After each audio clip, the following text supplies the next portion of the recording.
કેમ છો ફ્રેન્ડ? જય શ્રી કૃષ્ણ. હું કિરણ પાનસુરિયા, કિરણ કિચન સ્ટુડિયોમાં આપનું સ્વાગત છે. તો આજે આપણે પરવરનું નવી રીતે શાક બનાવશું. તો તેમાં આપણે મસાલામાં ગાંઠિયા, 3 તરીના ગાંઠિયા અને સિંગના દાણા લીધા છે. તો તમે કોઈ પણ જાતના ગાંઠિયા લઈ શકો, અથવા તો સેવ ખાડીને લઈ શકો, ચણાનો લોટ લઈ શકો, ગમે તે રીતે તમે બનાવી શકો છો. તો ચાલો આપણે હવે મસાલો અને બધી તૈયારી કરીએ. આજે હું બનાવીશ નવી રીતે પરવરનું શાક. તો કઈ રીતે બનાવવું તે હું તમારી જોડે શેર કરીશ. તો મારો વિડીયો લાઈક કરજો, શેર કરજો, ચેનલને સબસ્ક્રાઈબ કરજો, બેલ આઇકોન દબાવવાનું ભૂલતા નહીં અને કમેન્ટમાં લખજો મારી રેસીપી કેવી લાગી. આ પરવરને મેં ધોઈ લીધા છે. હવે આપણે પરવરને સમારી લઈશું. મેં આ પરવરને સાલું ખેડી અને આવી લાંબી ચીરીઓ કરી લીધી છે. તમે ચાહો તો ગોળ પણ રાઉન્ડમાં પણ કટ કરી શકો. તો હવે આપણે તેલ ગરમ મૂકીશું. તેલ ગરમ મૂક્યું છે. તો હવે આપણું તેલ ગરમ થઈ ગયું છે. તો રાઈ અને જીરું મેં મિક્સ કરેલું છે એ નાખીશું. હિંગ નાખીશું, કરી પત્તા નાખીશું અને હળદર નાખીશું. હવે આપણે સમારેલું પરવર નાખીશું. સ્વાદ મુજબ મીઠું નાખીશું.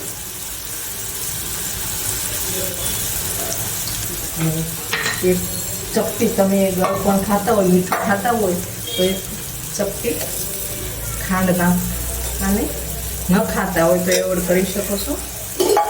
તો હવે આપણે બધું મિક્સ કરી લઈશું.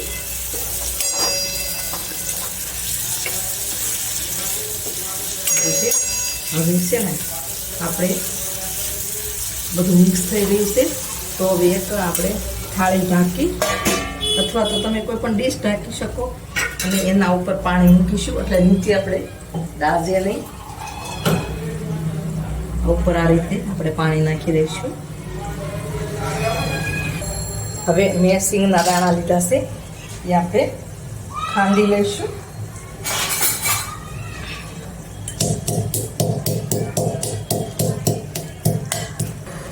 આપણે આ સિંગના દાણા ખંડાઈ ગયા છે, અધકચરા ખાંડવાના.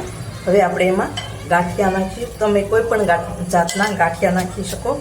ચવાણું નાખવું તો ચવાણું પણ નાખી શકો. તો આપણે સિંગના દાણાની ભેગા જ આપણે ગાંઠિયા ખાંડી લઈશું આ રીતે.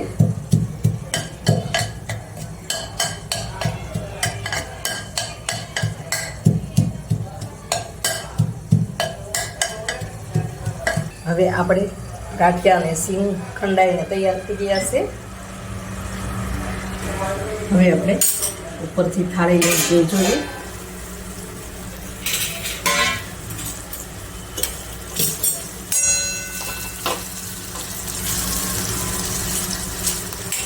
હવે આપણે એમાં લીંબુનો રસ નાખીશું.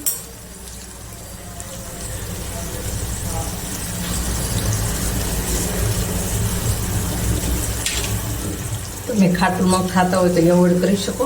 ટામેટા નાખે, ટામેટા પણ નાખી શકો છો. મેં ટામેટા નથી નાખ્યા અને લીંબુ નાખ્યું છે.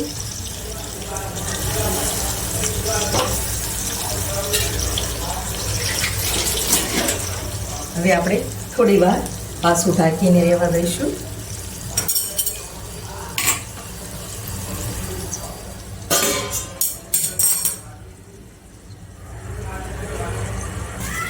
હવે આપણે જોઈએ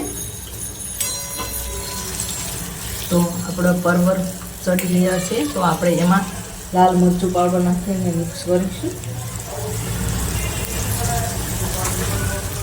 તમે જેવું તીખું ખાતા હોય એ પ્રમાણે નાખવાનું.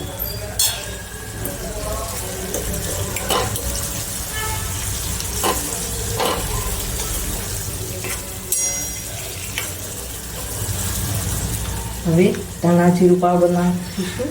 ગરમ મસાલો પણ તમે નાખી શકો. અને હવે જે આપણે પેલો સિંગદાણા અને ગાંઠિયાનો ભૂકો જે કર્યો છે એ નાખીશું.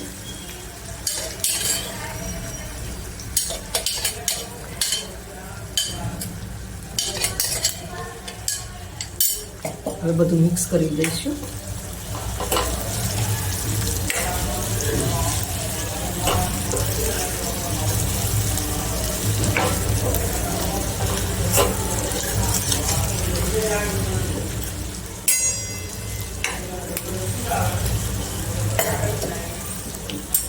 બે મિનિટ પાછું આપણે થવા દઈશું.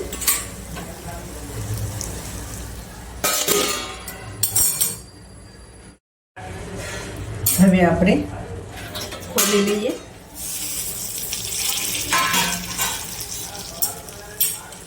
તો આપણું શાક બનીને તૈયાર થઈ ગયું છે. તો આપણે જે નવી રીતે શાક બનાવ્યું છે એ યુટ્યુબ ઉપર આપણે પહેલી વાર જ આ રીતે શાક બનાવ્યું છે. તો હવે આપણે ગેસ બંધ કરી દઈશું અને સર્વ કરીશું. હવે આપણે સર્વ કરીએ.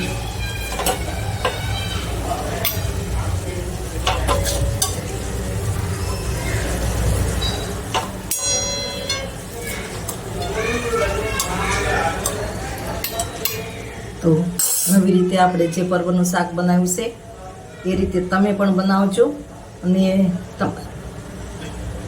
તમારા ફ્રેન્ડ સર્કલમાં શેર કરજો.